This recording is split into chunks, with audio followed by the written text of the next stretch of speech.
So, Governor, you're just back from Baton Rouge. How was it?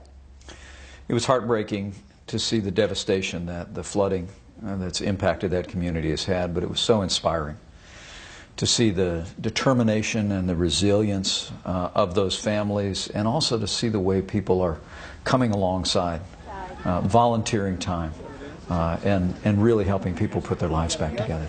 President Obama just announced that he is going to be paying a visit to that area this week. What's your reaction? The fact that Hillary Clinton hasn't gone there, President Obama hasn't.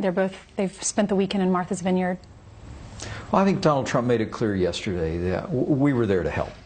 People can make their own judgments about other leaders. I'm frankly glad the president is going next week. This may well be the worst natural disaster since Hurricane Sandy, but it hasn't seemed to get the level of attention that it deserves. The enormity of this is evident when you're on the ground there. Lots has changed over the last few days within the campaign. Paul Manafort resigning. What was your reaction? Well, I think Paul Manafort did a great job during the primaries and also during the convention, and we all appreciate his service. Why did he resign?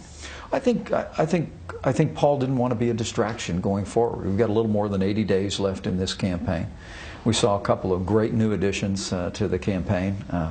I've actually known Kellyanne Conway for many years, and to see her step into the role of campaign manager, Steve Bannon, who brings an extraordinary vision and energy to this. I think what you've seen this week is a campaign that's on a roll. Has he been including you in some of these decisions? Donald Trump and I talk every day, and sometimes several times a day. I think the American people know the person that's running Donald Trump's campaign for president is Donald Trump. Look how much African American communities have suffered. What do you have to lose? Donald Trump is telling the African American community, I am the guy for you, and he says by 2020 he's going to have 95% of the African American support.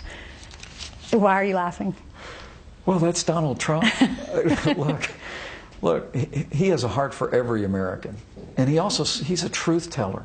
He speaks the truth. It's been the failed policies of Democrat politicians that have harmed people living in the cities in this country now for generations, and it's had special impact on the African American community. He's speaking the truth, but he's also doing what a leader should do, and that is saying that as John F. Kennedy said, we're going to advance policies that cause all ships to rise, to create opportunities for every American, and his optimistic view about 2020 when he's running for re-election, that's pure Donald Trump. It's look, we're going to deliver for every American, and when the American people, including African Americans in this country, see the new jobs, the new opportunities, the new educational choices that they'll have under a Trump administration, I have no doubt in my mind that support is going to grow. Judicial Watch. There's a judge that's associated with the email scandal who has now said that Hillary Clinton's going to have to answer questions under oath. What do you think about that? It's time for her to go on the record. Look, Hillary is in hiding, and Donald Trump is everywhere. I mean, I think she's gone more than 250 days without a press conference, and you know, it's time for her to step forward and begin to answer these questions, and not just these questions, but questions about the Clinton Foundation. I mean, now we hear that the Clintons are going to stop fundraising for the Clinton Foundation if she's elected president, presumably because that would be a conflict of interest. Well, I think the American people wonder why wasn't it a conflict of interest when she was Secretary of State, the third-ranking constitutional officer in charge of our foreign policy. And this is what